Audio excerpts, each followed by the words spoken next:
and you give them possibilities and hope, whether that's, on an alteration level, from a high-end alteration level, or as a shoemaker, both those sort of situations, you can get a lot of achievement in your own self. Louise Ayling, kia ora. Thank you so much for being with us this afternoon. Thank you. Very good. And I've got to say, Sally Wedley, on a final note, the pictures you sent through of your coronation pieces, I have to say, beautiful. Oh, thank you. And I do still want to be very arrogant and go to the coronation once. I'd like you to come with me. I'll put us coronation. But wouldn't it be great? And I've been thinking by Charles and Camilla. Sally Wedley, James Elliott, thank you for your time this afternoon. I'm Wallace Chapman. Back tomorrow, 3:45. Checkpoint with Lisa Owen next.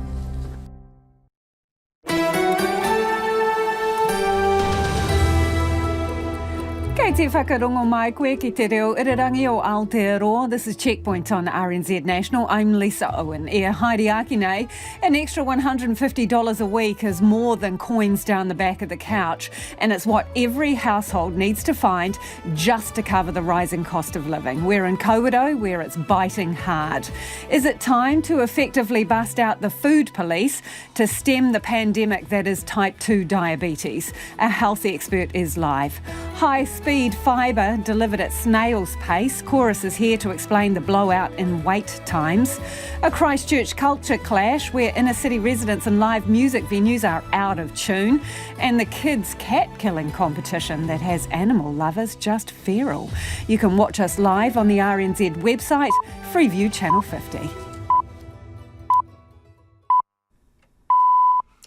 RNZ News at 5 o'clock. Ngā mihi o te rā. Good afternoon. Ko Sarah Bradley tēnei.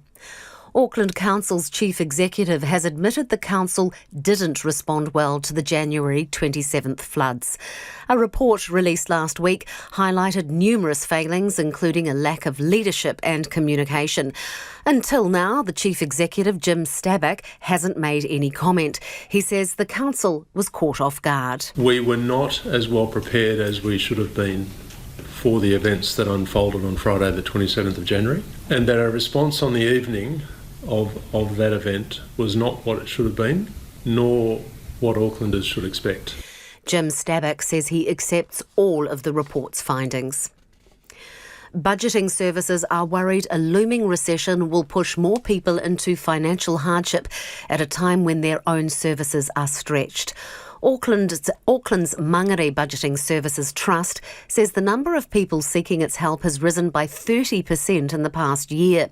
And there's a 2-week wait to get a slot at Auckland Central Budgeting, where an extra staff member has been brought in. Its General Manager, Tim Maurice, says they are seeing twice the number of people as last year. It's a 2-week wait at the moment to be able to meet someone. It's really difficult. People ring up, we know they're desperate and we want to fit them in, but we just don't have the time and space at the moment to do that. Tim Maurice is concerned people will turn to money lenders if they cannot get timely budget advice. Fire and Emergency is concerned about a central Auckland building's structural integrity after a fire started in its basement. Witnesses near the scene in the suburb of Newmarket have told RNZ they heard an explosion early this afternoon after seeing a group of young people fleeing the car park. Assistant Area Commander Dave Woon says the amount of heat in the underground car park is causing concern. There's been a large amount of rubbish that has been caught fire, and there's been a severe amount of heat that has damaged the ceiling of the basement, which has seen it sag and not collapse, but sag, and we're concerned about the integrity. Dave Woon says suspicious behaviour is a likely reason for the fire, but it is too early to confirm. Gore's Deputy Mayor says the current environment around the council table is stressful and frustrating. Gore District Council Deputy Mayor Keith Hovell is calling for an independent review to provide advice on how confidence within the council can be restored after the details of a meeting were leaked. It comes amid revelations the Mayor, Ben Bell, and the council's Chief Executive, Stephen Parry, are only communicating through an intermediary. Councillors learned about the problems at a behind-closed-doors meeting late last month, but the details were leaked to media, including RNZ, testing the trust of councillors. The motion for a review was supported unanimously. Prime Minister Chris Hipkins will head to Brisbane this weekend to meet with his Australian counterpart Anthony Albanese. The pair are expected to unveil changes to Australia's treatment of New Zealanders at the pre-Anzac Day meeting. The issue was first mooted by former Prime Minister Jacinda Ardern. Mr Albanese's Labour government came to office promising improved pathways to citizenship for many people living in Australia and to put New Zealanders near the top of the list. The Department of Conservation says a dolphin found dead at an Auckland beach last month was killed by toxoplasmosis.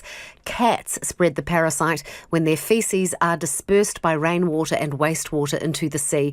Sam Ollie reports. DOC is awaiting genetic testing to confirm whether the animal was an adult male Hector's dolphin or critically endangered Maui dolphin.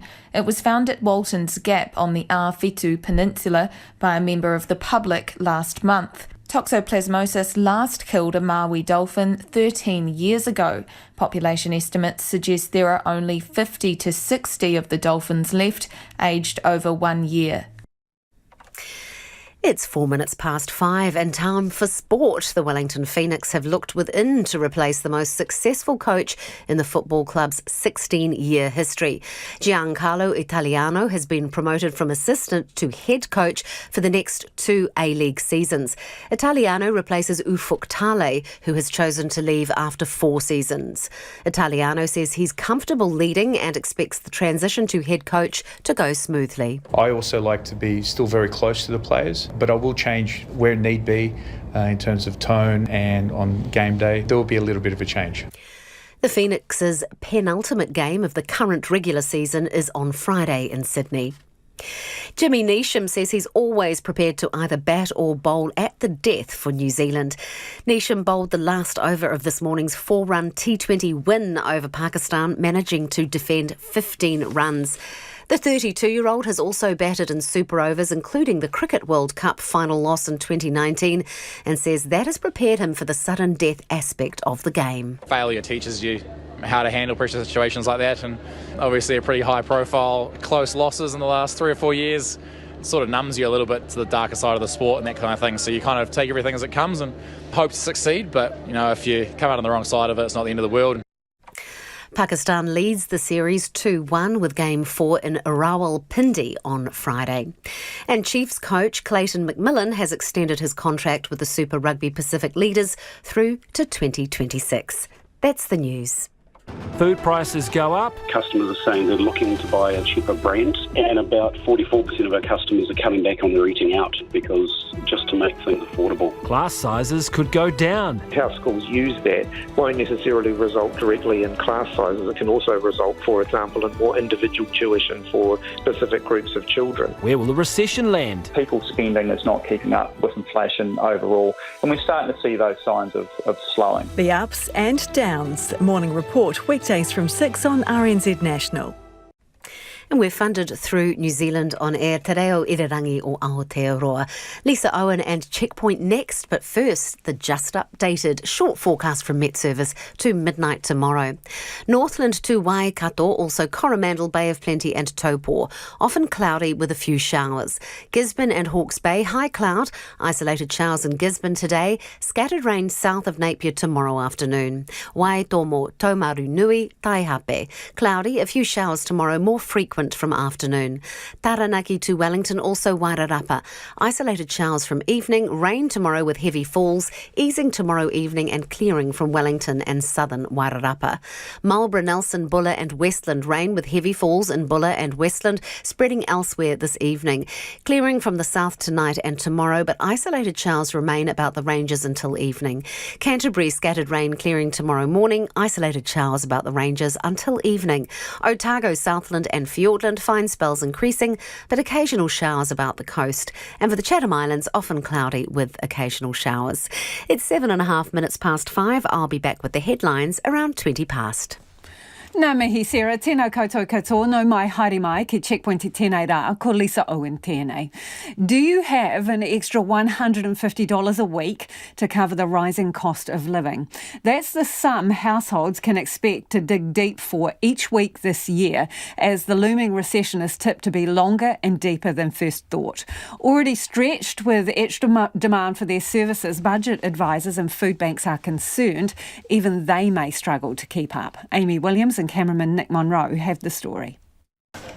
So we go 6 of each, 2 of those. For now, Vision West's pantry is well stocked for the 450 food parcels that go out its door each week. The wraparound social service in Gleneden, Auckland has seen demand skyrocket this year after a series of shocks, starting with the pandemic. In the cost of living, the weather events, and now a projected recession, this truly is the perfect storm of conditions for hardship, and as Kiwis we need to dig deep to support each other during this time. That's Vision West's Head of Service Development and Partnership, Brooke Turner. He says hardship is indiscriminate, and this has been the hardest start to a year in the 6 years he's been with the service. We had a family through the other day who, they work for a charitable organisation. I know them from back when. I never expected to see them at Vision West needing support, but times have just got so tough that they need support, and it's not the person down the road or in the neighbourhood a few kilometres away now, it's now your neighbour, and that's pretty sobering. ASB Bank is forecasting the economy to contract 2% by early next year, and that rising living costs will add another $150 a week to household bills. People from all walks of life are looking at where they can cut spending. Yeah, it's hurting, big time, I think, in our family would probably be regarded as middle or high income, but there's nothing to spare. It's hard for everybody. Well, I suppose going holidaying. We haven't been on a holiday like overseas, stuff like that. So, yeah, cutting down on the holidays, which we should be able to do while we're retired. It's a bit of a shocker, really, but we're on a bit of a family holiday, so we're just trying to we hired a camper van and went around some camping grounds rather than doing anything else. Some budgeting services are taking on more staff to meet demand. There's a 2-week wait to get a slot at Auckland Central Budgeting, where General Manager Tim Maurice says many are households with double incomes. It's moved more into the working people, people with mortgages obviously, and even just people as they're getting older, double incomes, whereas previously it was much more heavily slanted towards beneficiaries and lower income. We're definitely noticing people with higher incomes coming to see us. Given the price of food has had its biggest annual increase in 30 years, keeping the shelves stocked at food banks is also challenging. Vision West's Brooke Turner says they're doing what they can to keep up with demand. Where probably a year ago our stocks were really high, we do run low on stock now, and I guess the concern is we don't have an endless supply of kai that we can provide families as the numbers increase. Bracing for a tough year ahead. And if you were listening to that story on radio, the video version will be on our webpage. $150 extra a week. Let us know how your whānau is coping with that. Text us on 2101 or tweet us at Checkpoint RNZ. It is 11 minutes after 5. Kia amo tonu mai. Stay with us. You're listening to Checkpoint on RNZ National. Is it time to abandon the softly approach and essentially bring in the food police in the face of a tsunami of type 2 diabetes that's linked directly to poor diet? According to new international research, 7 out of 10 new cases of type 2 diabetes globally are caused by a suboptimal diet. Now, that includes too much red and processed meats, refined carbs and sugary drinks, according to the study that looked at diet factors from 184 countries. Joining us now is Associate Professor of Nutrition and Māori Health at Massey University and Co-Chair of the Health Coalition Aotearoa, Lisa Moringa, joins us now. Kia ora. Kia ora. When it comes to what, we'll loosely call it bad food, is it as bad as cigarettes when it comes to the health epidemic? Well, the figures would suggest it's worse now, at least in countries like New Zealand, than cigarettes. And that's because we've done a really good job at reducing smoking in New Zealand with some really good policy to limit smoking and to make it much less attractive. Yeah, so yes, food's a problem now, bigger problem. So we've used legislation, right, and taxation policy to curb the use of cigarettes. Should we use those same tools when it comes to foods that create problems? Absolutely. But I don't think we necessarily need to just focus on legislation that directly impacts the consumer or it changes their choices. I think we need to look at the food system, look at what the food industry is providing, how we're letting supermarkets sell our food, and how we're letting food exporters dictate the prices of the food in the domestic supply. So I'm not advocating for it all to be just sort of the stick on the bottoms of the naughty consumers. Let's go through some of those things, Lisa. So tax on sugary drinks, should we have that? Yes, the evidence from all across the world shows that sugary drinks taxes are bringing down consumption of sugary drinks. But it's not something that we think would work in isolation. And it's not something we're really wanting to push right now when the cost of food is so high and so challenging for many families. It just sounds a little bit mean-spirited. I think there are other things that we can do in addition.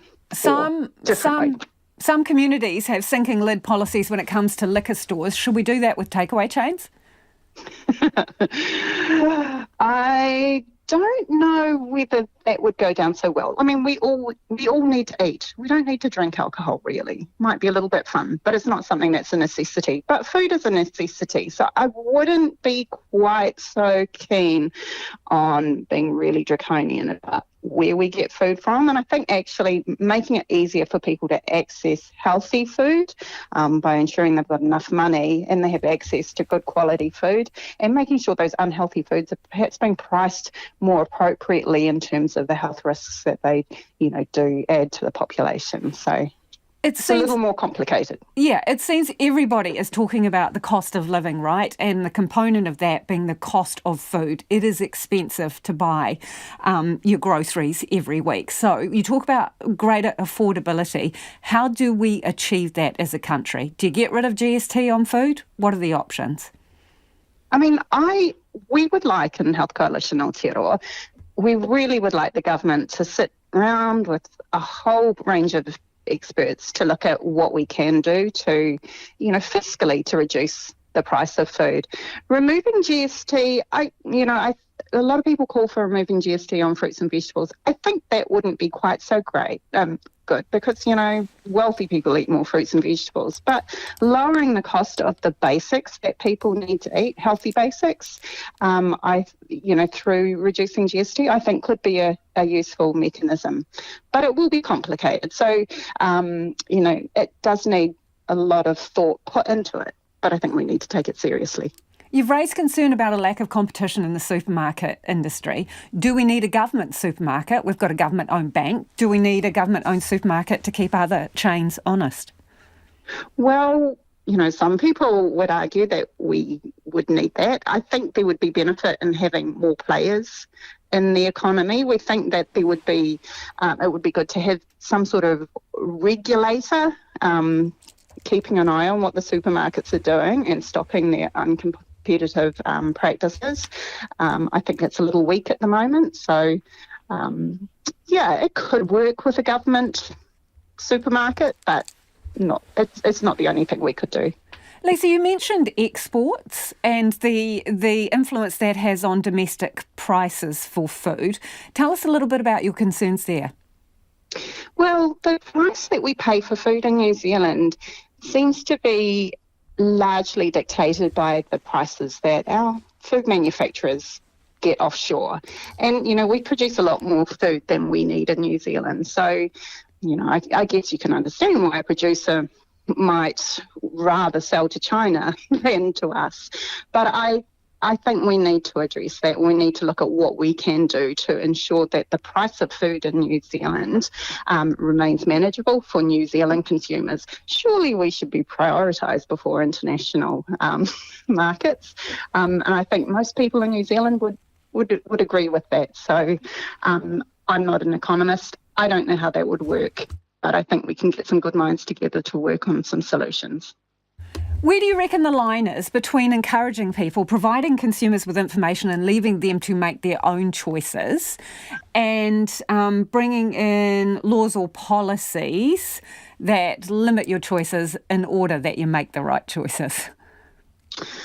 Well, I mean, it's been a mantra in New Zealand that it's, consumers are making their own choices. And if they decide to buy unhealthy food, then, that's on them. But actually, we let our food industry confuse the public with, with all the messaging they're doing, trying to encourage people to buy more, eat more, and buy their products more often. And the truth is that those unhealthy products that taste really good and are filled with sugars and salt and fat are cheap to produce too. So, I would say that consumers are making informed choices. It's just they're being informed by the wrong agencies.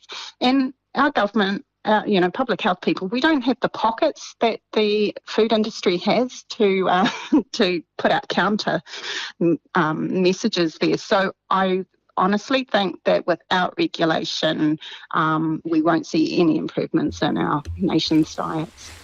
Thank you so much for your time. It's such an interesting conversation.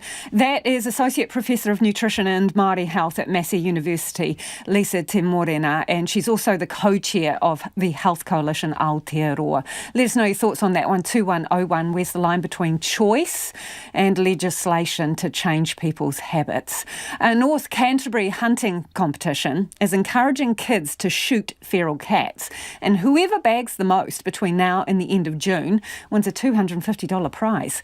The SPCA is investigating the death of a cat in North Canterbury that died yesterday after being shot with an air rifle. It's not certain if the cat's death was linked to the competition. Samantha G has more. Feral cats, included for the first time on the list of targeted species for juniors in the North Canterbury hunting competition. The event, run by volunteers in the community, raises funds for the Rotherham School and Pool. Cats are New Zealanders' favourite pets. While there's an estimated 1.2 million domestic cats out there, there are millions more feral cats. We know that current estimates are that feral cats kill up to 100 million birds in New Zealand each year. And historically, we know that feral cats were responsible for the extinction of 6 bird species and are leading agents of decline in populations of birds, bats, frogs and lizards. That's Boffa School biosecurity consultant Dr Helen Blackie, who has studied feral cats for 2 decades. Wild felines are not monitored, controlled or culled in Canterbury, as they're not classified as pests under its regional pest management plan. We don't have the same toolbox for control that we have for other species such as rats and possums and mustelids, and there isn't such widespread accepted control strategies, which is something that we need to work on, particularly across our conservation estate.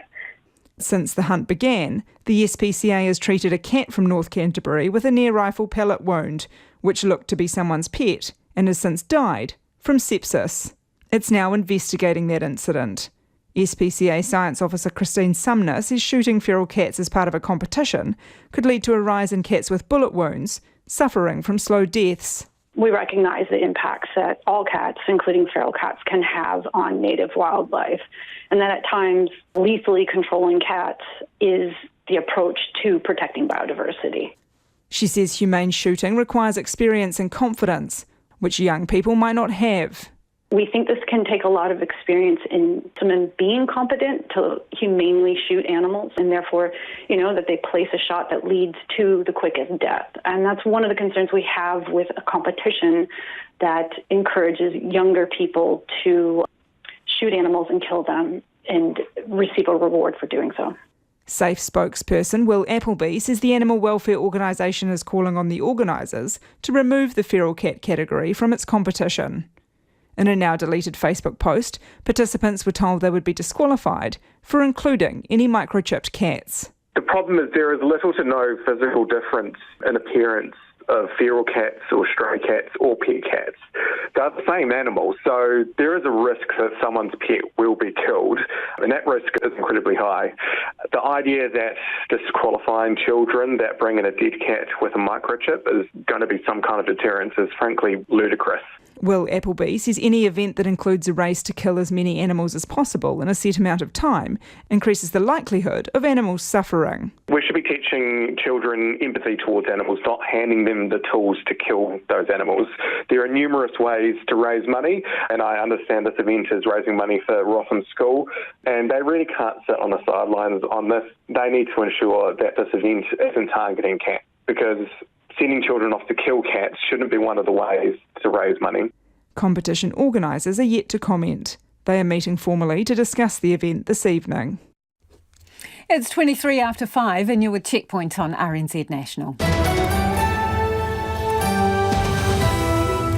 Homai Ofakaro, we would love your feedback on anything you've heard on the program this evening. Let us know what you think of that figure. $150 a week is what economists estimate you would be needing to find extra to cover the rising cost of living. What effect is that having on your whānau? Feral cats are a problem, but should we be paying kids to kill as many as they can? And how do we deal with the type 2 diabetes pandemic? Legislation? Or softly approach? Your thoughts on that too. 2101 on text, tweet us at Checkpoint RNZ, or you can email checkpoint@rnz.co.nz. It's time to go to the headlines. Ko Sarah Anō tēnei. Kia ora, Lisa. Auckland Council's chief executive admits the council was caught off guard by the anniversary weekend floods. A report has highlighted a lack of leadership and communication when the deluge struck on the 27th of January. Speaking for the first time on the issue, CEO Jim Stabbock says the council did not respond well. He says he accepts all the report's findings. Budgeting services are worried that more people will be pushed into financial hardship as a recession looms.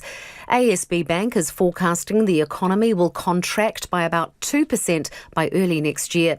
Auckland's Mangere Budgeting Services Trust says the number of people seeking its help has risen by 30% in 12 months. It says more people who aren't on a benefit want help. Fire and Emergency believes that a blaze in an underground car park in Auckland's Newmarket shopping area may have been deliberately lit. The Newmarket train station and nearby buildings were evacuated when black smoke billowed across the area this afternoon. Witnesses say they heard an explosion and saw a group of young people fleeing from the car park. Taiwan will reportedly buy as many as 400 anti-ship missiles from the US to repel any potential Chinese invasion. The deal marks the first time the self-ruled island buys a mobile land-launched version of Harpoon missiles. Previously, it purchased ship-launched versions. Prime Minister Chris Hipkins will head to Brisbane this weekend for a pre-Anzac Day meeting with his Australia counterpart Anthony Albanese. They are expected to unveil changes to Australia's treatment of New Zealanders, which was first mooted by former Prime Minister Jacinda Ardern. And the Kremlin says Vladimir Putin has visited occupied parts of Ukraine's Kherson region in a rare trip to the territory, taking during Russia's invasion of its neighbour. He attended a military meeting and heard reports from Air Force and Army commanders. Those are the headlines. I'll be back with an update at around 22 and a full news bulletin at 6. Ngā mihi, Sarah. The Wellington Phoenix have signed Giancarlo Italiano as the team's new head coach for the next 2 A-League football seasons. Italiano has been the side's assistant coach since 2019. He will replace the Phoenix's most successful coach in the club's 16-year history, Ufuk Talay. We're joined by sports reporter Felicity Reid. Felicity, what's the significance of the Phoenix appointing the next coach from within? Well, making the coach announcement today, Phoenix chairman Rob Morrison has hit out at what he's called a lack of top quality coaches in New Zealand. Now, this wasn't a slight on Italiano, who he says is the ideal coach to succeed Talay at the club, but it was a bit more of a dig at the coaching environment in New Zealand, at New Zealand football's coaching pathways, and kind of by extension the coaching options available locally. Morrison is basing this assessment on coaching qualifications, which do hold a bit of weight internationally when overseas clubs are selecting coaches. But Italiano is one of 3 coaches at the Phoenix with a pro licence, and so that's the highest qualification in football. And there aren't many coaches in New Zealand with this licence. There are 3 more coaches at the Phoenix who are working towards that.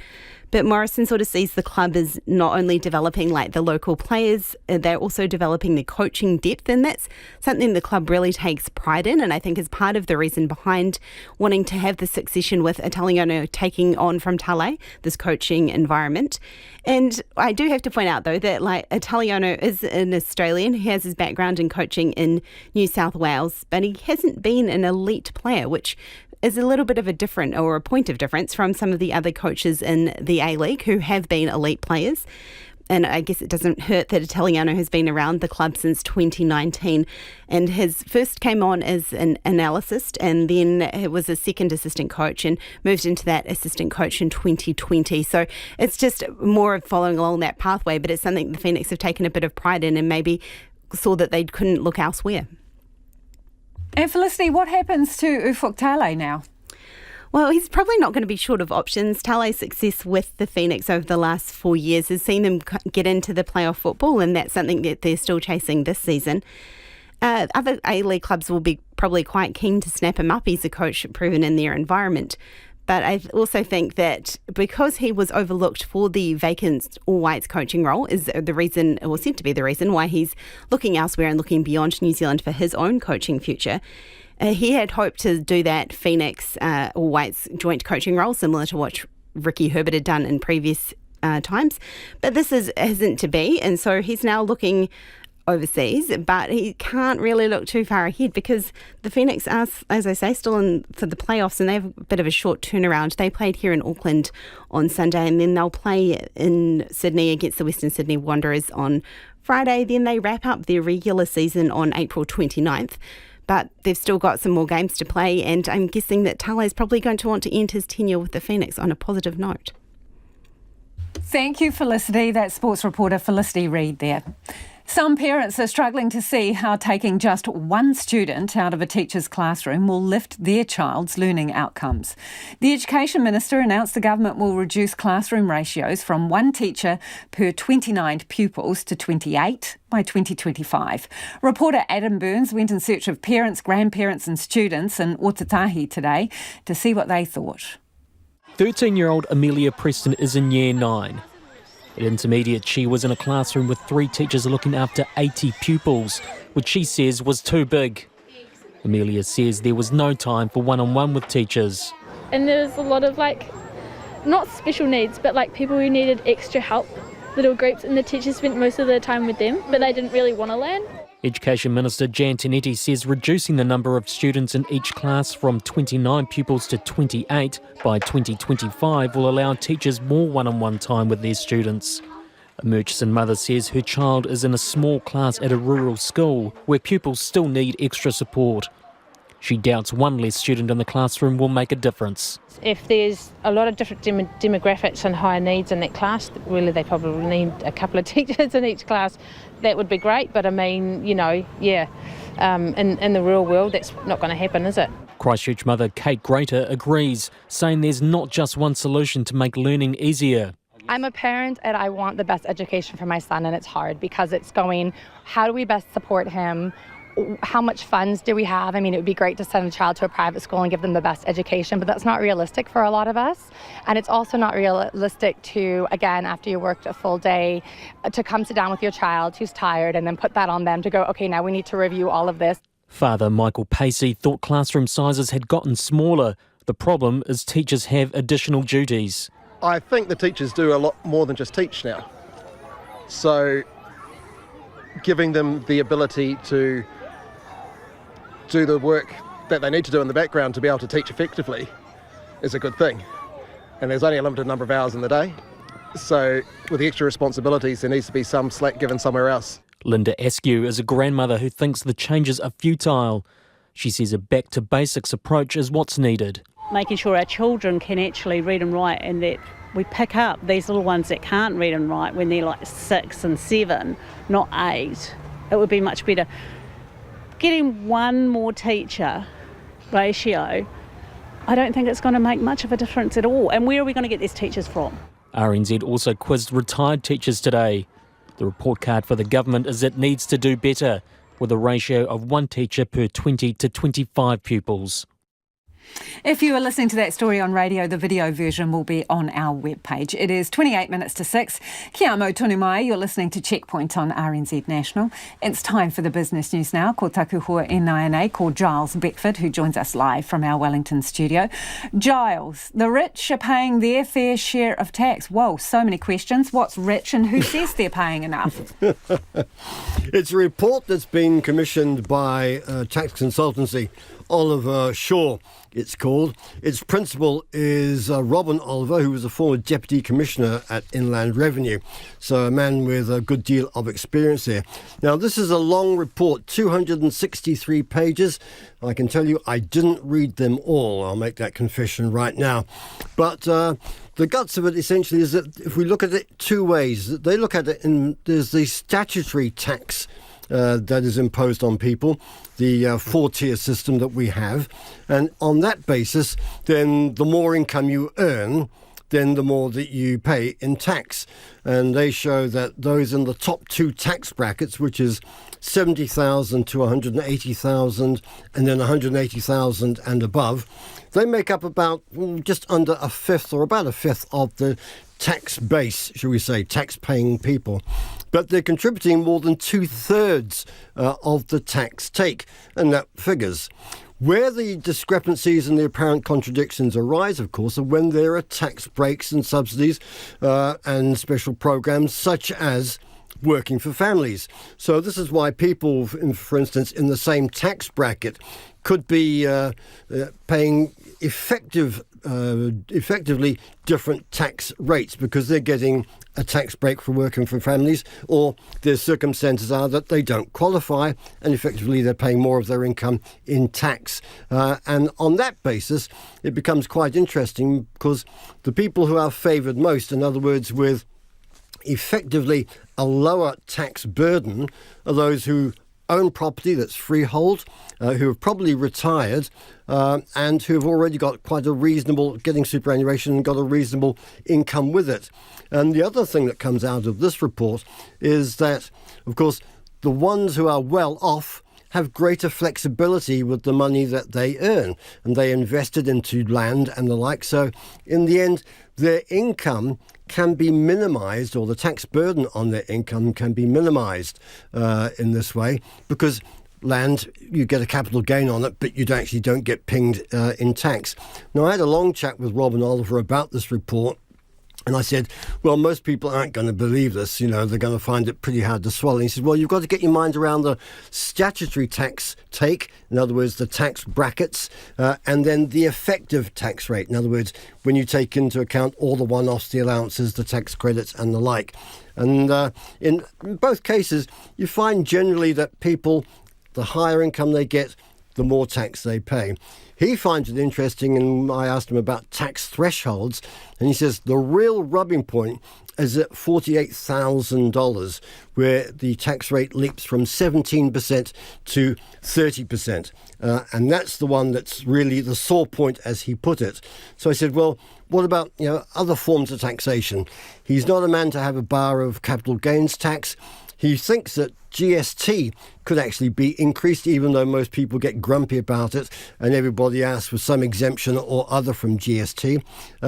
He's not averse, as he puts it, to a land tax, but he says good luck to any government that's got the guts to go and tackle big companies, iwi and the retired, which so I think he's saying basically it would be political suicide. So interesting there.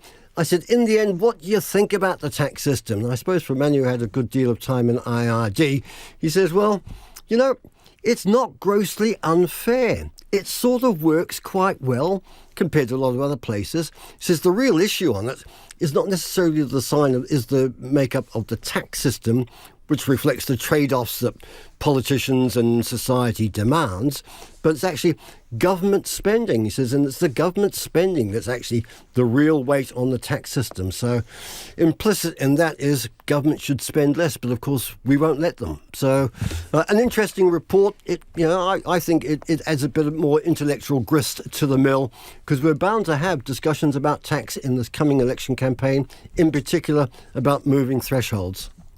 Let's stick with the theme, paying ransom to cyber attackers. Who's doing that, Giles? Well, this is a very interesting one. If you remember just the past week or so, Latitude, which is the Australian financial firm, I do, yeah. It had been hacked, and the cyber attackers knocked on the electronic door and said, pay us money, or we'll let the 14 million pieces of information that we've taken from your system, we'll put them out there on the web, sell them on the dark web to those who want to use them. And Latitude turned around and said, we won't pay. We won't pay because there's no guarantee that these people would keep their word. And if you do pay, then it's an encouragement to do it again. And there is some move in Australia, in the government there, to actually make it illegal to go and agree to a ransomware attack and to pay money. Well, a chief security officer for a big cyber security firm, Palo Alto, he told us, well, it's not that black and white. And by governments insisting that firms don't pay ransom for these sorts of cyber attacks, he says it's actually cutting off the options of firms to perhaps arrive at a solution which might be beneficial for the victims. And they should have the discretion to be able to make the decision themselves rather than being barracked by a government that enforces them not to do it. One guesses, I suppose, that firms that are intent on doing that will find a backdoor way of doing it. But as is rightly pointed out, there's no guarantee that that's going to bring about satisfying results. And we now had that, of course, with the Waikato DHP last year, with all their records being hacked. So once again, it's not black and white. Interesting thought there about leave the victims to make the decisions themselves. Giles, shall we take a quick spin through the market numbers?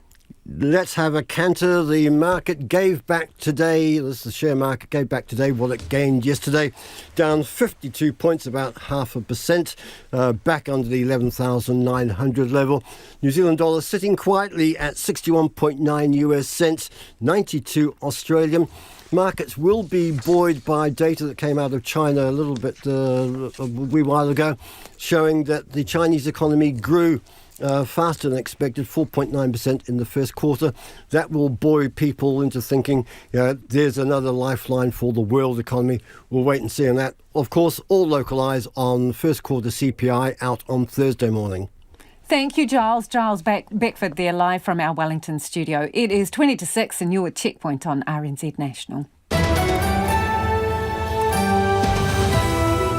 We would love to hear from you, so do send us your feedback. Homai o whakaaro, lots of it coming in on the cost of living and the cost of diabetes and what we should do about foods that are contributing to that pandemic. 2101 on text. You can tweet us at Checkpoint RNZ or email checkpoint@rnz.co.nz. Let's go to the headlines now. Anea Sarah, mena pita pita kōrero. Thanks very much, Lisa. Budgeting agencies say middle-income families and people who are not on benefits are struggling with the cost of living as a longer and deeper recession is tipped. ASB Bank says that the economy will contract by around 2% by early next year. The chief executive of Auckland Council has spoken publicly for the first time since the anniversary weekend floods that devastated parts of the city. Jim Stabak says with hindsight it was a mistake to leave work on the night of January 27th. But he says at the time he had no way of knowing the extent of the deluge. Nominations open tomorrow after a councillor resigned from the troubled Gore District Council. Brett Heisted, who has served 6 terms on the council, stood down saying the environment is highly stressful and creates unsustainable levels of anxiety. It comes as the mayor and chief executive only communicate via an intermediary. A review is also being carried out to find ways to restore confidence in the council. And a dolphin found dead at an Auckland beach last month was killed by toxoplasmosis, a parasite spread when cat faeces gets into the sea. The Department of Conservation is still trying to find out whether the dolphin found on the Awhitu Peninsula was an adult male Hector's dolphin or critically endangered Maui dolphin. Those are the headlines. I'll be back at 6 with a full news bulletin. Kia ora rā e ho. Sorry for delivering high-speed fibre at snail's pace. Chorus, which is the country's main provider of telecommunications infrastructure, is apologising for wait times blowing out due to a shortage of almost 200 technicians. It says some customers have been in the queue for up to 10 weeks for fibre, when its target time for installation is 15 days. Cindy Duck from Chorus joins us now. Kia ora, Cindy. Which areas have the worst wait times? Hello. Well, the worst wait times are so Northland, Central North Island, and then if in the South Island it's the West Coast and Blenheim. Those are kind of the areas which have the longest lead times at the moment. It's quite the list. Northland, Coromandel, Rotorua, Taupo, Whakatane, Marlborough, Blenheim, Balclutha, Waikoiti and Ranfurly. Why is it so bad in so many places? It is because we have a shortage of technicians in New Zealand. It's an industry-wide issue, and it comes back to the borders reopening after the pandemic and the workers who got their visas going home to see their friends and family, and in some cases going home for long periods of time. So we just haven't had enough technicians in the ecosystem in New Zealand. So why didn't they come back? Are they not paid well enough to encourage them back? Well, we are finding they're coming back. So we have about 100 who went, and we have about 50 who are coming back. So we're expecting them back. They're gradually coming back now. That leaves you still 100 short. Why are you that short? And in terms of workforce continuity, what are you doing to train people up? Yeah, so we do actually have those technicians coming back, and we have another 100 in the pipeline that are coming from overseas. And in addition to that, we're training up people locally. So we've got a lot of things happening. It is our number one area of focus, and we expect to see the wait times shorten significantly soon. So just so I've got this clear, if you've got 100-odd technicians who are offshore workers with visas, some of whom may be coming back to you, and you're getting another 100 from overseas, you're relying entirely on migrant labour to fill your technician shortage of 200 in the short term. It's only for the shortage, and in addition to that, we are bringing technicians in New Zealand up to speed. So we're offering vocational training and bringing New Zealand technicians up to speed. Why don't more people want to be a technician here in New Zealand? What's the pay like? It's just a shortage of people in that industry in general. Median kind of wage is what the pay is. Which is what? So the median wage, so it's higher than the basic wage. Around 50K a year. Are these contract workers or are they salaried workers? I don't want to go into what they're being paid. So we have contract workers and they have salaried workers. Cindy, the pay is part of the problem though, isn't it? I don't know that the pay is the problem. It certainly isn't the reason that we can't get technicians into the industry. So, and we are bringing them on board now. It's just that so many left when the borders opened.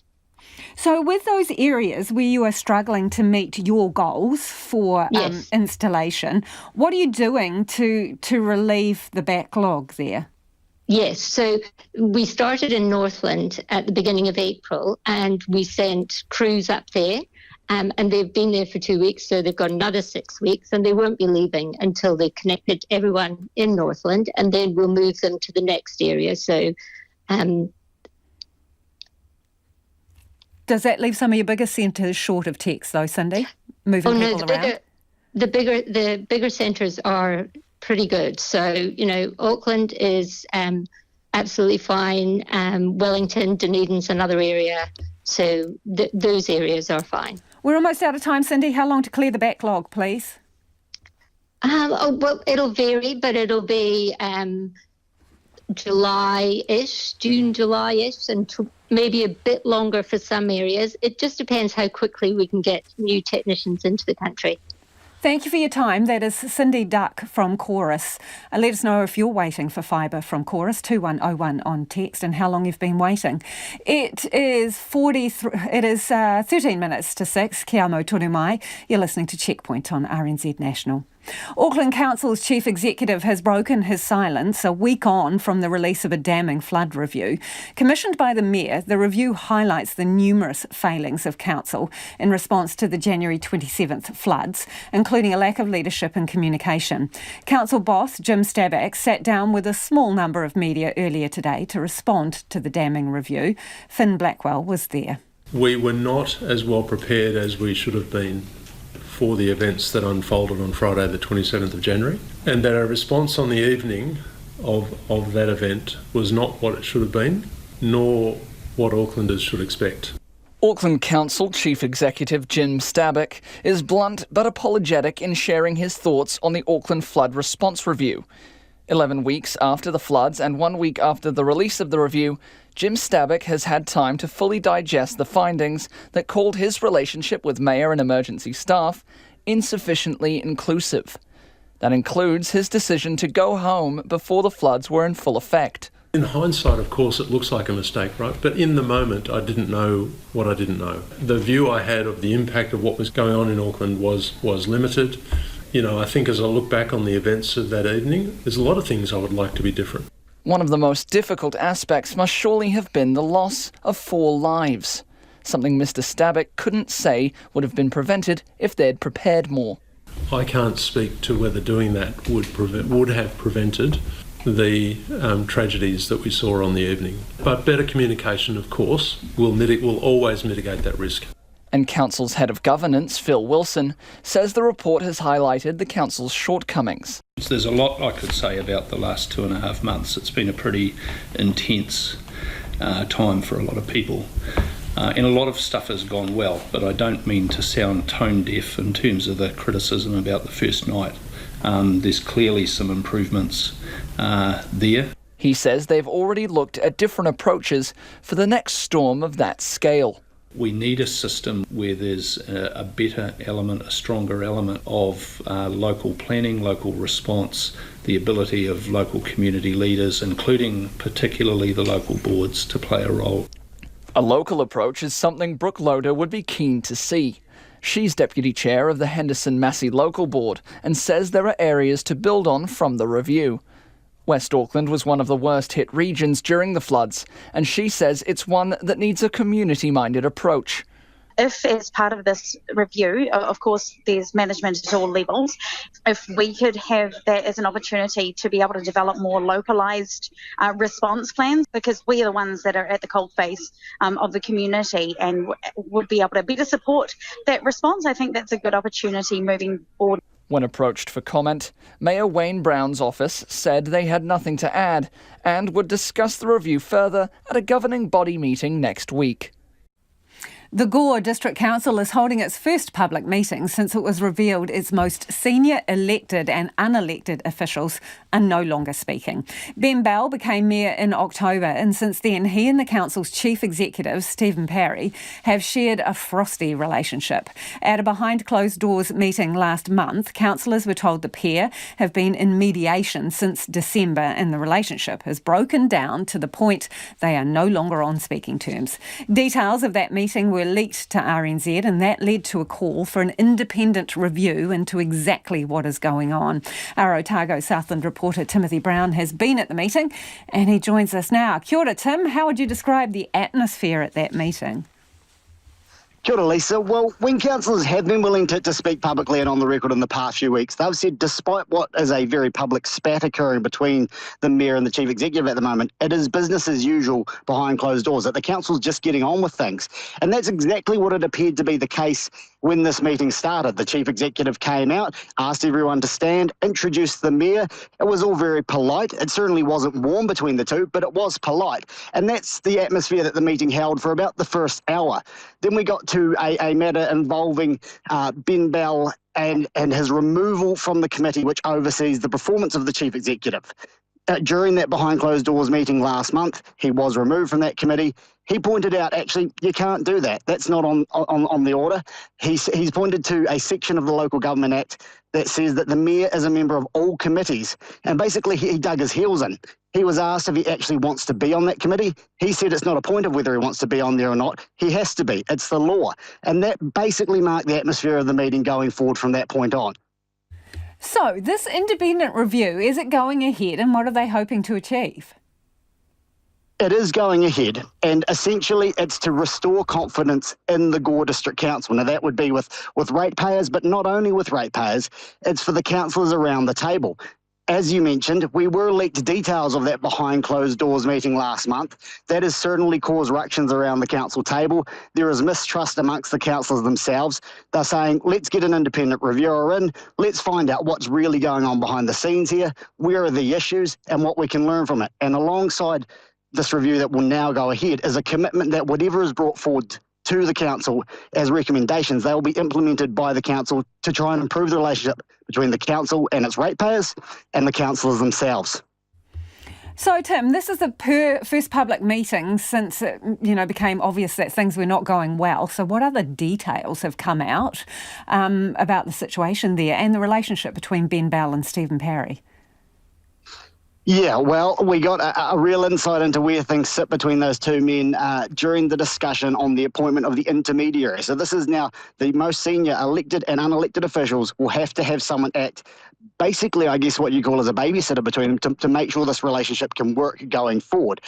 During discussion on that appointment, Stephen Parry said, as a result of where things are at the council at the moment and the way they've been, this council's been paralysed. It hasn't made any progress in the past 6 months. He said that can't go on, and that's why an intermediary needs to be appointed, and they also need to have the power to sign off on things that normally would be the responsibility of the mayor, to have that legal authority granted to them. That will include things such as the credit card statements of the chief executive and his annual leave. So that's an example of where things are seen as so bad. Ben Bell himself said, I don't think that's necessary. There's been nothing that's come across my desk that I haven't signed so far. But the councillors have said this is to protect the chief executive and his welfare, because the council, of course, is the chief executive's employer. So they're looking at this as an employment matter and one that they need to nurture going forward. That intermediary doesn't need to be permanent, but it will be there for at least the next 6 months and probably longer.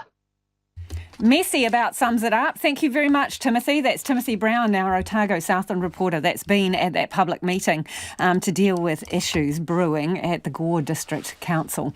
To the US now, and the war of words between Donald Trump and his arch rival Ron DeSantis is heating up. The former US president and the Florida governor have both published new attack ads ridiculing each other. CNN's Jeff Zeleny reports. Their political feud has long been simmering. Did anyone ever hear of the sanctimonious? But the friction between Donald Trump and Ron DeSantis has escalated into a nasty food fight. Ron DeSantis loves sticking his fingers where they don't belong. And we're not just talking about pudding. DeSantis has his dirty fingers all over senior entitlements, like cutting Medicare. It's a new season of attack ads, with allies of Trump and DeSantis engaged in an extraordinary exchange of insults and accusations. Trump should fight Democrats, not lie about Governor DeSantis. What happened to Donald Trump? The Florida governor is not planning to jump into the presidential race until May or June, but Trump's super PAC is not waiting, trying to knock him down a peg and define him before he becomes an official candidate. I don't have time for drama. I don't have time for palace intrigue. At issue is a debate over reforming Social Security and Medicare, emerging once again as a central issue and scare tactic in the 2024 campaign. He also voted to severely cut Medicare. I will not be cutting Medicare, and I will not be cutting Social Security. We're leaving the age where it is. The latest back and forth started when a pro-Trump group took aim at DeSantis, mocking him for a news report that he was supposedly seen eating pudding with his fingers on a flight from Tallahassee to Washington. Slashing Social Security, even raising our retirement age. Tell Ron DeSantis to keep his pudding fingers off our money. Oh, and somebody get this man a spoon. For his part, DeSantis wore the pudding controversy as something of a badge of honor, a sign, he said, no actual skeletons were lurking in his closet. For me, they're talking about pudding? Like, is that really the best you got? Okay, bring it on. And a new ad released Sunday from a super PAC supporting him tried to turn the tables on Trump and his own mixed messaging. So why is he spending millions attacking the Republican governor of Florida? Trump's stealing pages from the Biden-Pelosi playbook, repeating lies about Social Security. But the ad also reminded voters of the investigations into the former president, a worrying sign among Republicans eager to win back the White House. If we get distracted and talk about other things that the Democrats want to talk about, like these investigations, that only helps Joe Biden. It does not give us a path for Republicans to win. I'm still back with what's wrong with eating pudding with your fingers. Anyway, on the subject of food, a lot of you getting in touch around diabetes, what's been described as a pandemic of type 2 diabetes and how we fight that, whether we need more regulation around unhealthy food and fizz. John's got in touch and says, re-crap food. How about limiting advertising of these products, Coke, Sprite, etc.? That would be easy to do. There'd be tons of likely things that don't need advertising. Or make the advertisers spend twice as much as they spend advertising their products on approved healthy items. Another person says type 2 diabetes costs millions, entirely preventable. This should be enough to warrant taxes on processed carbs, high fructose syrup, etc. It's actually $2 billion a year it costs us, according to a report that was released in 2021. And another person says, has anyone mentioned the elephant in the room here? Top New Zealand sports stars advertising mainly fast junk food and energy drinks. Young people look up to these people. And this one, why are the queues to Macca's long all day? Well, you know, some of this stuff tastes good, doesn't it? It's hard to resist, and that's part of the problem, isn't it? Josh says sugary drinks are not necessary. Tax away. Another, along the same lines, drinks in New Zealand have higher sugar levels than in other countries. The government should mandate a lower level to match an appropriate international standards. Mike, on the other hand, says people are entitled to poor diets if they choose. A lot of you saying excise duty on soft drinks and other sugary goods should be coming in. But this one, a simple idea and suggestion, remove GST of 15% on fresh fruit, vegetables, milk and bread, the essentials. Make healthy food more affordable. A lot of people have said that's not as easy as it seems. Another person says remove GST on single ingredient products. So it covers fruit, vegetables, flour, etc. That one in from Luke. No brainer. Remove GST, says Maureen. RNZ News at 6 o'clock. Good evening, I'm Sarah Bradley. Budgeting agencies say middle-income families are among those struggling with the cost of living as a longer and deeper recession is tipped. ASB is forecasting the economy to contract by up to 2% by early next year, and food price inflation yesterday hit its highest level in 30 years. This Auckland resident says he's already reduced discretionary spending, including on his children's activities. It's hurting, big time, you know. I think, you know, in our family would probably be regarded as middle or high income, but there's nothing to spare. You know, it's hard for everybody. ASB is also predicting that rising living costs will add another $150 a week to household bills. And the tougher economic climate is continuing to dampen the housing market, with prices falling further. The Real Estate Institute's house price index for March fell 13.1% from a year ago. Gore Mayor Ben Bell has told his councillors he can't be stripped of his position on the council committee in charge of assessing the chief executive's performance. Mr Bell and the Gore District Council's chief executive, Stephen Parry, are no longer on speaking terms and have been in mediation since December. During a behind-closed-doors meeting late last month, the council stripped Mr Bell of his position on the chief executive appraisal committee and agreed to appoint a go-between for the two men. Mr Bell has told councillors this afternoon the law did not allow them to remove him. As a result, the council is seeking legal advice. The chief executive of Auckland Council says with hindsight it was a mistake to leave work on the night of the anniversary weekend floods. A week after a critical review into the council's response to the deluge on January the 27th, Jim Stabak has spoken publicly for the first time. He says he had no way of knowing how extensive the weather event was when he decided to go home that night. In hindsight, of course, it looks like a mistake, right? But in the moment, I didn't know what I didn't know. The view I had of the impact of what was going on in Auckland was limited. You know, I think as I look back on the events of that evening, there's a lot of things I would like to be different. Jim Stabak says the response to the floods was not what Aucklanders should have expected. Fire and Emergency says it's worried about the structural integrity of an Auckland apartment building after a fire broke out in its basement this afternoon. The fire near the Newmarket train station may have been deliberately lit. Luca Foreman reports. A number of people near the scene told RNZ they heard an explosion after seeing a group of young people fleeing from the car park. Finn says it didn't receive any reports of an explosion. Fire Commander Dave Woon says he's concerned about the structural integrity of the basement after the fire caused its ceiling to sag. Residents are out of the building in the meantime. Auckland Transport says trains are back running through Newmarket Station and Remuera Road is open. Bus routes are back to normal. A nutritional expert says food should be legislated and taxed like cigarettes to reduce the high level of diabetes. New international research shows 7 out of 10 new cases of type 2 diabetes globally are caused by a suboptimal diet. Health Coalition Aotearoa co-chair Lisa Te Morenga has told Checkpoint New Zealand should have better food regulation, but says the legislation shouldn't focus on consumers. Instead, she says the government should look at how the production, grocery and export industries are marketing and pricing food. National List MP Harete Hipango has been selected to contest the Māori seat of Te Tai Ho'auru. It's the first time National has stood a candidate in a Māori seat since 2002. Harete Hipango was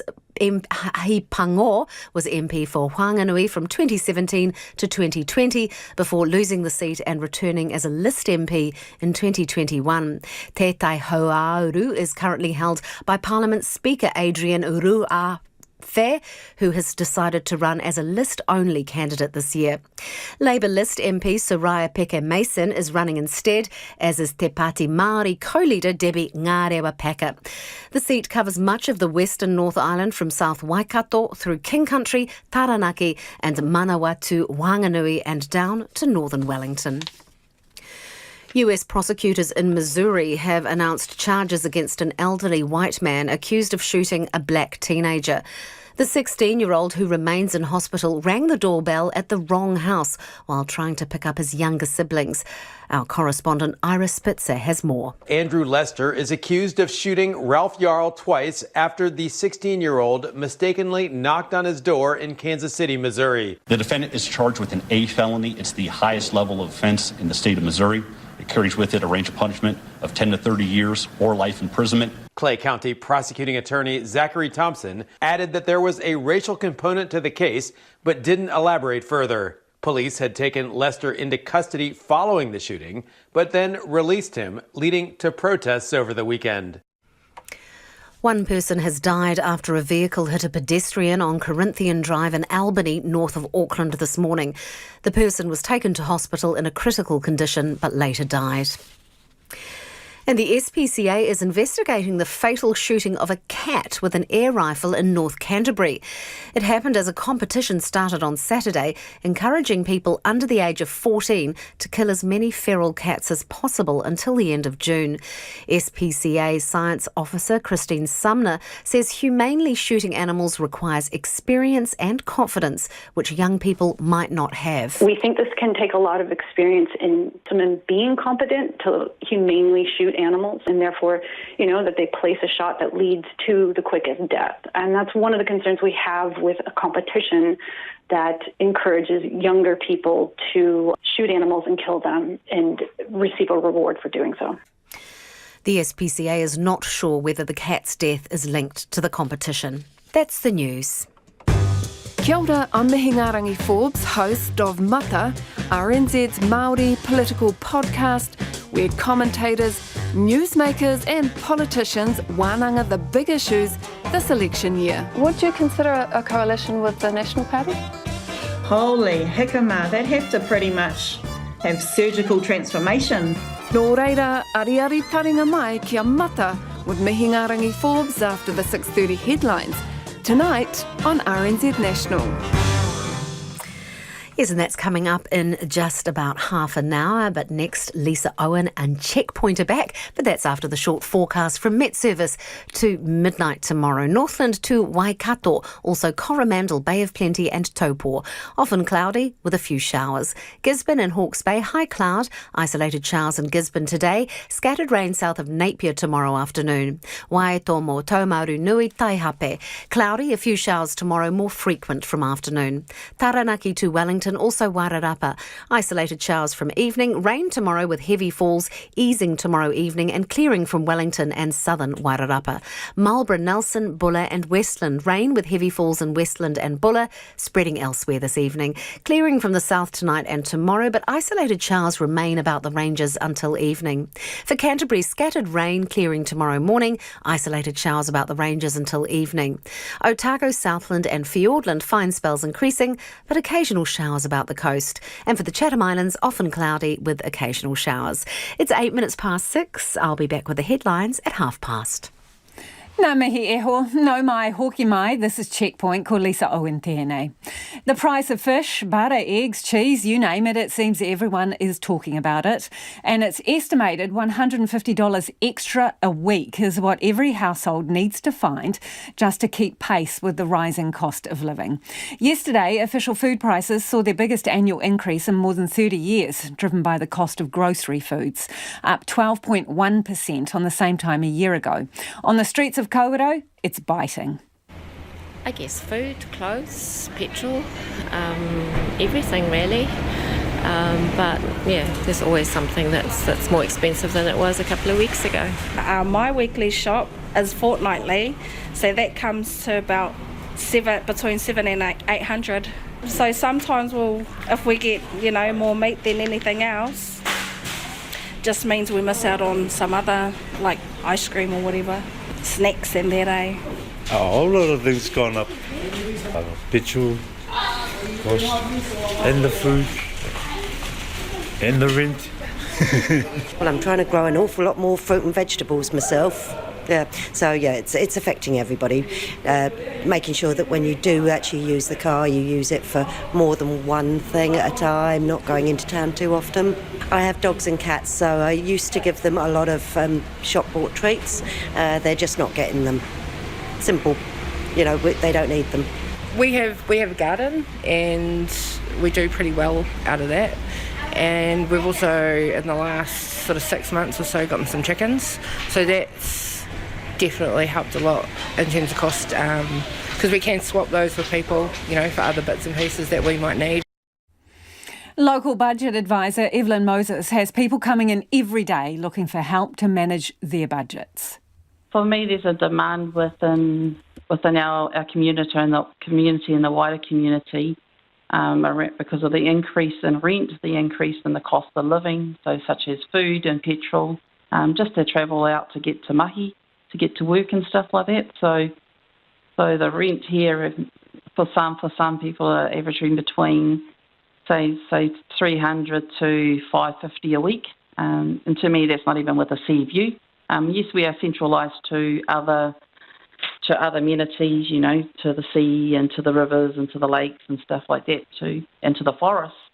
But it's just the basic cost of living to buy bread, milk and stuff like that just from the shops, and the cost of eggs.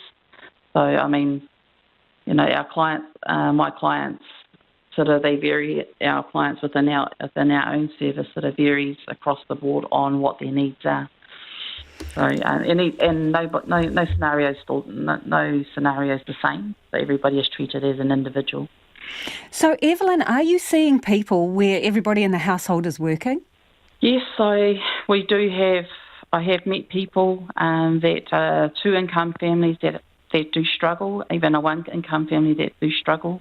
Yes, they might be rich in assets, but they still struggle as the ones that are sort of on the lower income bracket. It's just the cost of living is more expensive because you've got a mortgage, you've got car payments, you've got education. So it's not just food themselves. So some of those ones, and one thing I find is that they're too proud to ask for help, for a handout. You know, for a hand up, they look at it as that they're too whakamā, too embarrassed to reach out. But to me, is that within the budget service, we should take that stigma off being able to approach budget, that especially when it comes to food, that because we work, our service works in a line and works together with the local food bank, so we can do food referrals.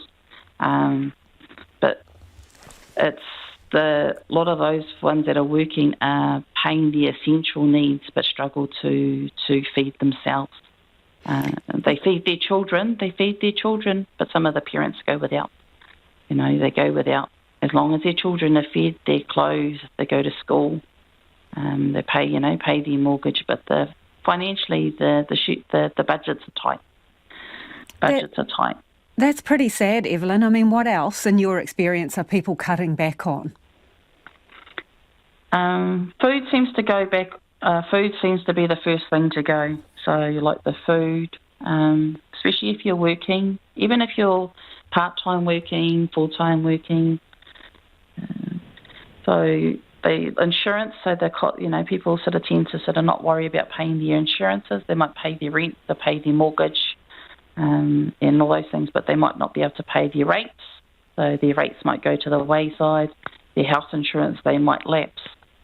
So vehicle insurance, and let alone getting their vehicles warranted and registered.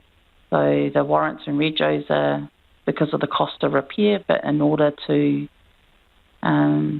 get to work, they need a vehicle.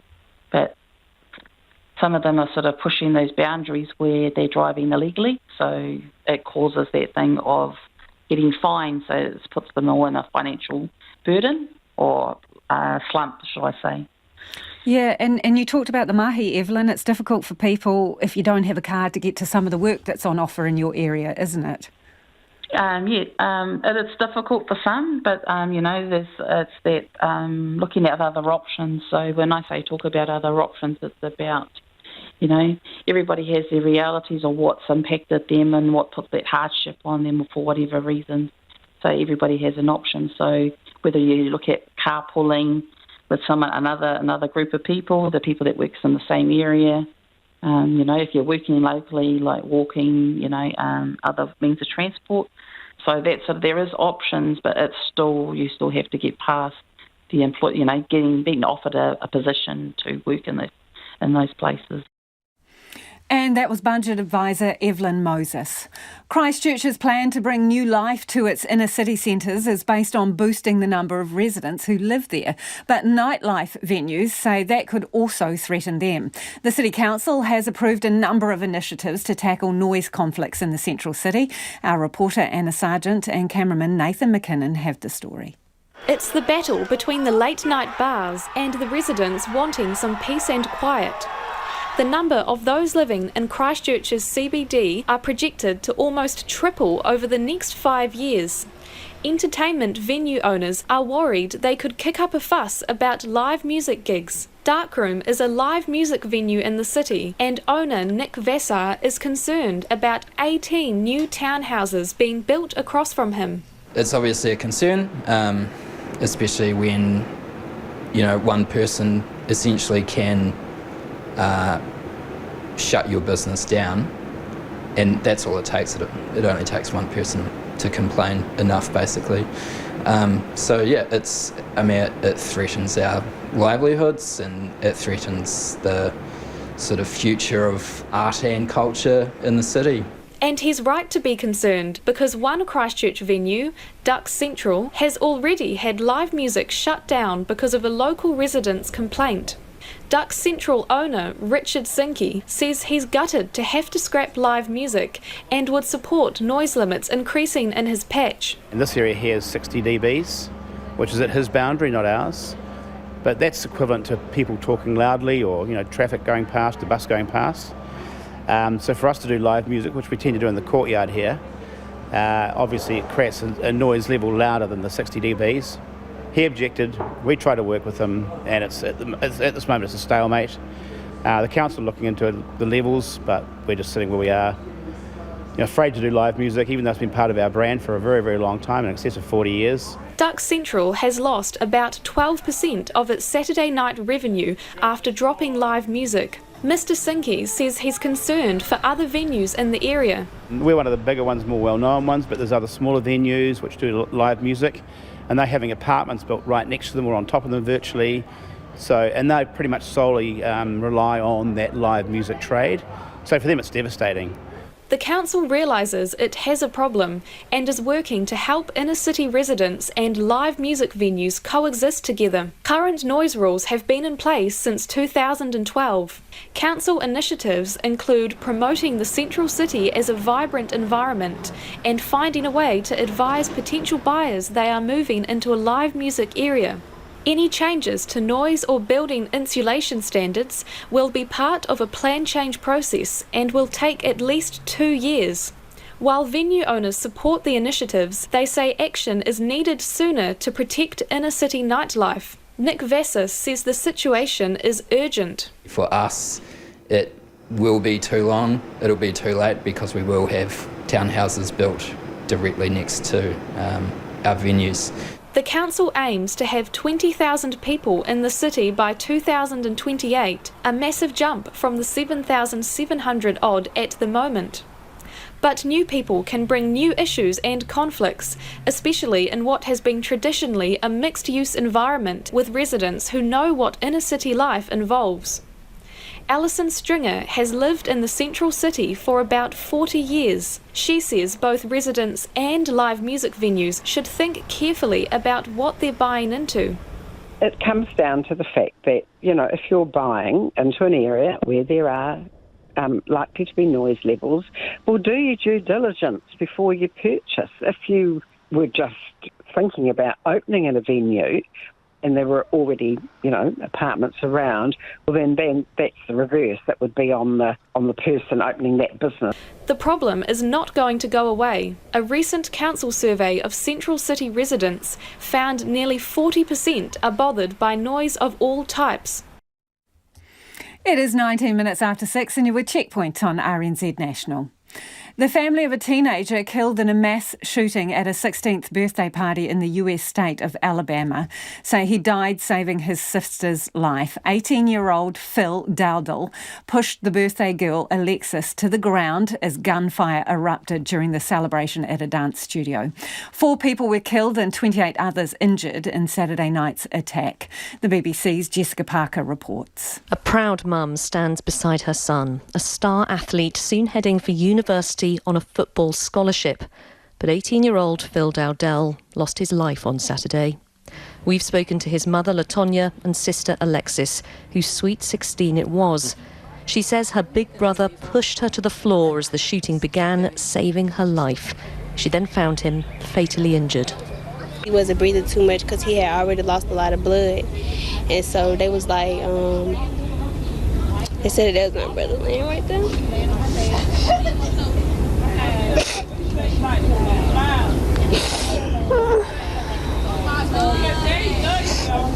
They said that was his body laying on the ground. And so then that's when my mama started crying. And then that's when I ran in there and I had grabbed him. And I was holding him in my arm. Police investigating the attack at this dance studio have given no details about suspects or a possible motive. Latonya and Alexis say they don't know what happened either. Once everything happened, everybody just rushed out. So you don't know if it was more than one person, but you think it was? I think it had to be more than one person. Tell us about Phil. It's hard. Like a piece of my heart is ripped out.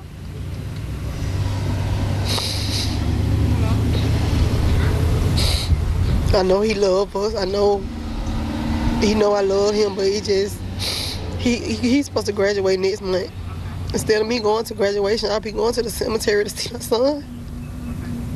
Phil's mother says more must be done to tackle gun violence, to stop tragedies like this, a young man dying at his own sister's birthday.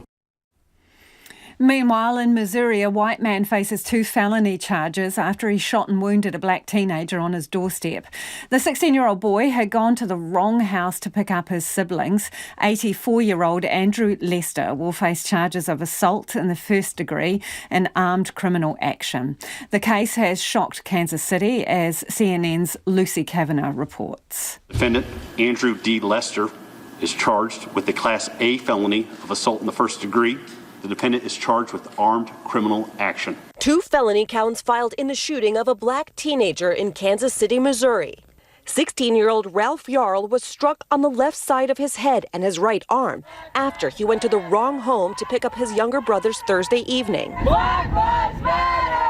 He rang the doorbell at a residence just before 10 p.m. on 115th Street instead of 115th Terrace, and according to prosecutors was shot through a glass door by Lester, an 84-year-old white man. As the prosecutor, Clay County, I can tell you there was a racial component to the case. To have black people ring a doorbell and then have a white citizen shoot him in the head first and then shoot him a second time. I mean, there is no way you can justify this. A neighbor called 911 after Yarl showed up on her doorstep, bleeding but alert.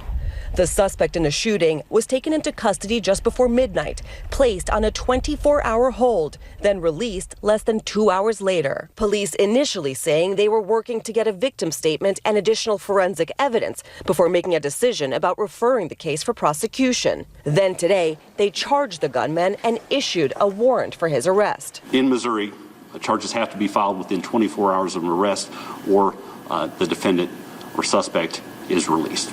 In this case, it was clear that additional investigation needed to be done so that the case could be built upon a solid foundation. There's been international condemnation of the jailing of one of Vladimir Putin's most prominent critics in Russia. The veteran activist has been found guilty of treason and imprisoned for 25 years on charges that are clearly politically motivated. CNN's Matthew Chance has this report. Today, the whole world sees what the Putin regime is doing to Ukraine. The cluster bombs on residential areas, the bombings of maternity wards and hospitals and schools. It was this speech before the Arizona State House that Russian prosecutors used as part of their case against Vladimir Kara-Murza. Russia had launched its invasion of Ukraine just a few weeks earlier, and the veteran Kremlin critic, like so many others, was incensed. The war crimes, these are war crimes that are being committed. Less than a month later, Kara-Murza was arrested in Moscow, accused of discrediting the Russian army. He was later also charged with the much more serious offence of treason. In court in Moscow, Kara-Murza stood motionless as he was sentenced to 25 years in jail. Outside, there was international outcry.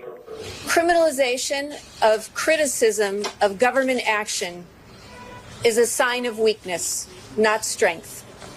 We support the right of Mr. Kara-Murza and every Russian citizen to have a voice in the direction of their country. More than 40 other foreign diplomats were at the sentencing too. While in Britain, where Kara-Murza is a dual citizen, the Russian ambassador was summoned over what was called a politically motivated conviction. It would by no means be Russia's first. Nearly 200,000 hospital appointments were cancelled because of the junior doctors' strike in England last week. It includes people who are waiting for significant operations. The true scale of the disruption is likely to be higher, as many hospitals had already cut back wait lists to prepare for the strikes. The BBC's Hugh Pym reports. Trying to get back to normal. Are you comfortable as you are lying in the bed? They're assessing patients who've come through this hospital's emergency department. Fully staffed again after the 4-day strike by junior doctors last week. I'm really worried. I think this is an incredibly difficult time at the moment. The chief executive told me the hospital just about coped, but the prospect of further strikes was a huge concern. I think we feel very much like we're getting to the edge of our ability to continue to delivering care during these circumstances. Our staff are utterly exhausted. It's not that long since we've recovered from the acute phases of a pandemic nationally. Our staff need a degree of normality, and I don't believe they can keep stepping forward and supporting people during this action. He told me they'd cancelled 3,000 appointments and operations last week. Rebecca was due to have day surgery at another hospital after ongoing health complications. It was cancelled, though she doesn't blame the junior doctors. My job had arranged cover for the 2 weeks where I'd need to be off to recover. I'd kind of prepared myself mentally to go through the recovery process and things like that. And also I do live with a decent amount of pain. So yeah, I wasn't amazingly pleased that it got cancelled, but I understand why. The Prime Minister conceded that cancellations would make his target of cutting waiting lists more difficult. There's lots of different initiatives that we've got which are going to help us bring those waiting lists down, and something that I'm focused on and I'm going to continue to make sure we deliver. But look, of course industrial action makes that more challenging, but we're going to keep going at it because it's important to the country. Opposition parties say ministers must do more to resolve the disputes. I think that unless there is real leadership now from the Prime Minister, we're going to be back here again and again, not just with nurses, but with junior doctors. And if the government can't get around the table to negotiate, then I think it's time to call in ACAS. We've seen time and again this government is very slow to come to the table to negotiate with unions, whether it's junior doctors, whether it's nurses, whether it's teachers. In fact, with junior doctors, they haven't even agreed to start negotiating. You can't get to a settlement unless you talk. There are different pay disputes with the Junior Doctors Union around the UK. In England, further strikes are possible. In Scotland, there's a ballot on strike action. In Wales, pay talks are ongoing. And in Northern Ireland, there are no negotiations. Hospitals in England are now focusing on the nurses' strike in 2 weeks' time, expected to leave many operating theatres empty, as we saw before here. We will be very limited in our ability to offer any elective care and possibly also large degrees of emergency care. What sort of things in A&E might not be there? We are currently reviewing what we can offer in an emergency pathway, but it is possible that elements of our emergency care will not be open during the period of the strike. As things stand, an end to these disputes in the NHS still seems some way off. Well, before we head off, a lot of your feedback tonight on diabetes and food and whether we should tax unhealthy food. A lot of you want to see a tax on sugary drinks, but this one in says, whatever happened to self-control, government cannot force people to change their unhealthy food habits. That is about all we've got time for this evening. Now, the Late News team's going to keep you updated throughout the night. And remember, if you missed anything from the program, you can find Checkpoint on Spotify, Apple, or wherever you get your podcasts from. So you can have a listen back at anything you want to hear again too. Ko te kaupapa tuatahia pōpō, and tomorrow from 5 a.m, First Up meets 40 teenage girls in their final year of high school, getting a taste of life in the Air Force. Tune in for that one at 5 a.m. Kaua e wareware te atatero i a mātou kōrero. Don't forget you can check out all our videos and stories online. We'll be back tomorrow. Have a great night.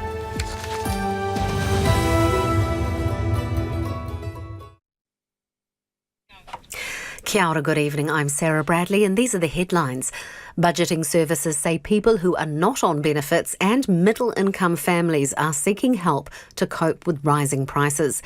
The chief executive of Auckland Council says he had no way of knowing the extent of the deluge when he left work on the night of the devastating anniversary weekend flood. Chorus hopes to have its chronic technician shortage sorted within 3 months. That was hard to say. And if you've got a spare $8 to $13 million, the first auction in Europe of a complete Tyrannosaurus Rex skeleton gets underway in Zurich tonight. I wouldn't mind one of those in my living room. I don't know if it would fit. Those are the headlines. Our next news and weather is at 7. Tomorrow on Afternoons with Jessie Mulligan, everyone lies. And when we say everyone, we mean it. The full scope of living things, from microorganisms through to humans. Nature shows us example after example of exploitations of honesty and outright cheating. The possum plays possum, and birds will fake a broken wing to lure predators from their nests. Dr. Lixing's son applies what he's learned about lies in the animal kingdom to help protect people. He joins me from 1 p.m. tomorrow on Afternoons here on RNZ National. And we're funded through New Zealand On Air Te Reo Irarangi o Aotearoa. It's 29 minutes to 7. It's time for Mata. Today, Mihi Ngarangi Forbes.